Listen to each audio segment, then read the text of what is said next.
Malaysia calling visa সংক্রান্ত নানা খবর ও সোশ্যাল মিডিয়া গুঞ্জনের মধ্যে প্রকৃত ও বস্তুনিষ্ঠ তথ্য সংক্ষেপে নিচে তুলে ধরা হলো। ১. সত্যিই কি মেডিকেল শুরু হয়েছে এবং কলিং ভিসা খুলেছে? বর্তমান বাস্তবতা, বাংলাদেশ থেকে নতুন করে সাধারণ কর্মী পাঠানোর জন্য মালয়েশিয়ার কলিং ভিসা ঢালাওভাবে আনুষ্ঠানিকভাবে খোলার চূড়ান্ত নোটিশ এখনও জারি করা হয়নি।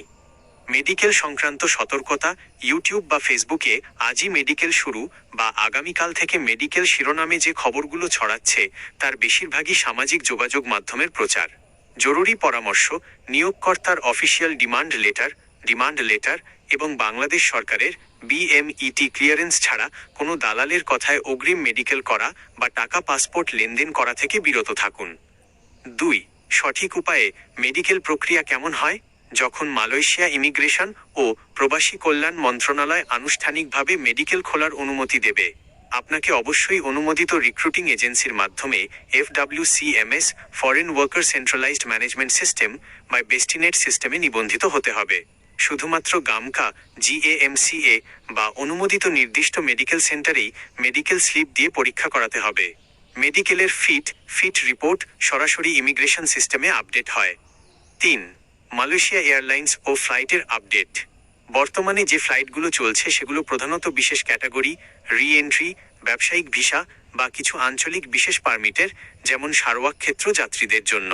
নতুন কর্মীদের জন্য মালয়েশিয়া এয়ারলাইন্স বা অন্যান্য ফ্লাইটের টিকিট প্রক্রিয়া শুরু হবে ই-ভিসা, EVISA ও BMAT স্মার্ট কার্ড ইস্যু হওয়ার পর। সতর্কতা, যে কোনো আপডেট যাচাই করতে সরাসরি প্রবাসী কল্যাণ ও বৈদেশিক কর্মসংস্থান মন্ত্রণালয় অথবা BMET এর অফিসিয়াল ওয়েবসাইট পর্যবেক্ষণ করুন। গুজবে কান দিয়ে কোনো অসাধু এজেন্সিকে অগ্রিম টাকা দেবেন না।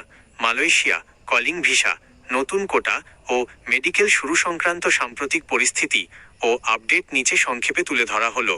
১.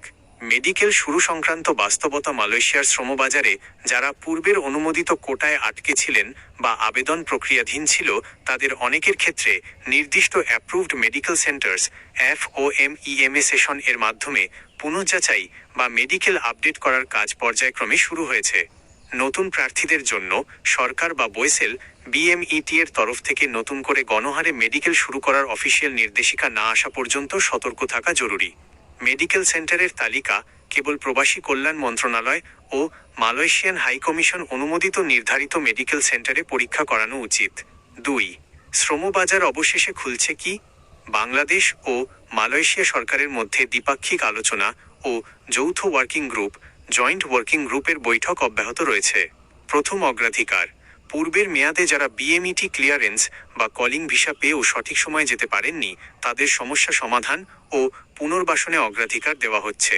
নতুন কোটা মালয়েশিয়ার অভ্যন্তরীণ শ্রমচাহিদা নিরূপণ শেষে এবং পূর্বের অমীমাংসিত বিষয়গুলো সুরাহা হলে নতুন কোটা উন্মুক্ত করার সিদ্ধান্ত গৃহীত হওয়ার কথা রয়েছে।